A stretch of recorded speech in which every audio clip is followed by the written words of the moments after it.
Hey everyone, Chris Lewis from the Digital Newsroom at Fox 47 News. We are here for our Michigan History Throwback. We're at the capital of Michigan, and we're going to be exploring the capital and everything about it, things that you may know, things that you might not know, with Valerie Martin, who is the Capitol historian and curator. Today we're visiting the Senate chamber in the Michigan State Capitol. When you picture the outside of the Capitol building in your mind, the two long wings that go out to the north and the south are home to the House and the Senate. Our architect, Elijah Myers, designed the rooms to be 2 stories in height.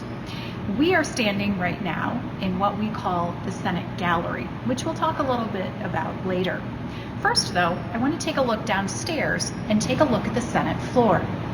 Now the Senate floor, of course, is where the Michigan Senate actually meets for sessions. These days, we have 38 state senators, each of whom represents a different district, and those districts, of course, are spread across the state. They meet for session here generally on Tuesdays, Wednesdays, and Thursdays. The Senate comes into session at 10 a.m. Some days they may be done in an hour or two. Some days they may be here into the evening or early hours of the next day.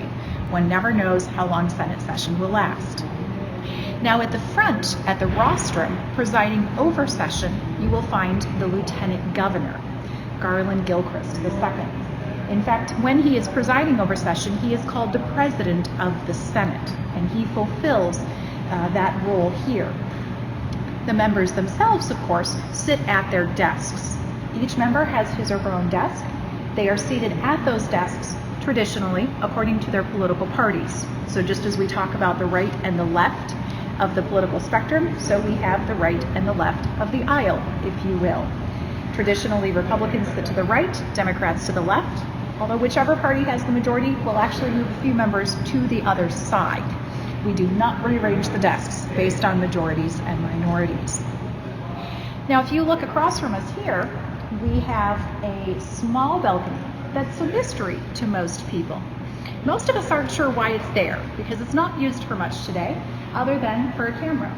Originally, though, that was designed to be where the press would sit during session. In the second Capitol building across the street, the press actually sat on the floor with the members. And needless to say, when this building opened up in 1879, they were not overly excited about the fact that they were no longer going to be on the floor with members. Now, the opening exercises for the Capitol actually took place in the House chamber on the other side of the building. And the story goes that some of the reporters were so upset about being put up in the press gallery, they started noting that perhaps they would not be able to report accurately on what was actually taking place. Needless to say, it was a very, very short matter of time before the press left their gallery and was seated back down on the floor. The issue, of course, with the gallery is it's directly above the Senate rostrum, so you miss nearly everything the Lieutenant Governor is doing and the functions taking place at the front of the chamber. Now, for the rest of us, we have the ability to sit up here in the public gallery, or the visitors gallery, as it's been known historically. This is an area where average citizens like you and me can come in, can take a seat, and can watch the Senate as they meet for session. And it's a reminder that ultimately the Capitol building is a place for all of Michigan's citizens to come and to interact with their state government. And by